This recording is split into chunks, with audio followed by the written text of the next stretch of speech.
ஒரு சகோதரி கேட்டிருந்தாங்க, சார் முயற்சி பண்ணுறப்ப எப்பயுமே ஒரு பய உணர்ச்சியோடய முயற்சி பண்ண வேண்டியதாக இருக்குது சார் அப்படின்னு அவங்க வருத்தப்பட்டிருந்தாங்க.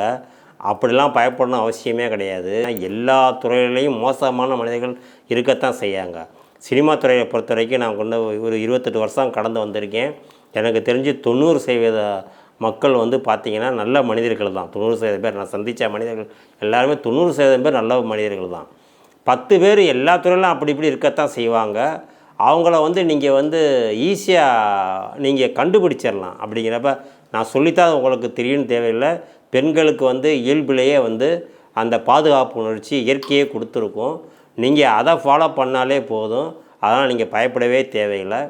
இருந்தாலும் அதுக்குள்ளே இருக்கிற அரசியலில் நான் சில விஷயங்கள் உங்களுக்கு சொல்கிறேன், நல்லா கேட்டுக்கோங்க. நீங்கள் எப்பயுமே ஒரு ஆடிஷனுக்கு போகிறப்ப தனியாக போகவே போகாதீங்க. உங்களோட நெருங்கிய உங்களோட தொடர்பில் இருக்க ஒரு இயக்குனர் அப்படின்னா மட்டும் நீங்கள் வந்து தனியாக போகலாம். உங்களோட பழக்கம் இல்லாத எந்த ஒரு புது அலுவலகத்துக்கும் நீங்கள் தனியாக போகாதீங்க. ஒன்று அம்மாவை கூப்பிட்டு போங்க, இல்லை உங்களோட சகோதரியை கூப்பிட்டு போங்க, சகோதரனை கூப்பிட்டு போங்க. அட்லீஸ்ட் உங்களோட பாய் ஃப்ரெண்ட்ஸாയിട്ട് நீங்கள் கூட்டிகிட்டு போங்க.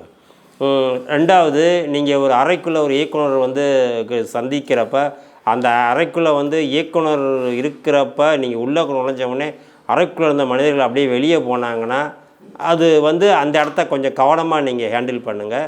அதேமாதிரி நீங்கள் உங்கள்கிட்ட பேசிகிட்டே இருக்கப்போ அறைக்குள்ளே ஆல்ரெடி ஏடிகளோ வேறு யாரோ இருந்தாங்கன்னா கொஞ்சம் வெளியே இருங்கன்னு சொன்ன அந்த இயக்குனர் சொன்னார்னா அங்கேயும் கொஞ்சம் கவனமாக இருங்க. நீங்கள் போலி ஆசாமிகளை எப்படி கண்டுபிடிக்கலான்னா, எல்லாருக்குமே வந்து ஒரு ஃபார்மேட்டுன்னு ஒரு விஷயம் இருக்கும்ல, அப்ரோச்சாக இருக்கட்டும் எதாக இருக்கட்டும், அவங்ககிட்ட ஒரு தெளிவு இருக்கும்.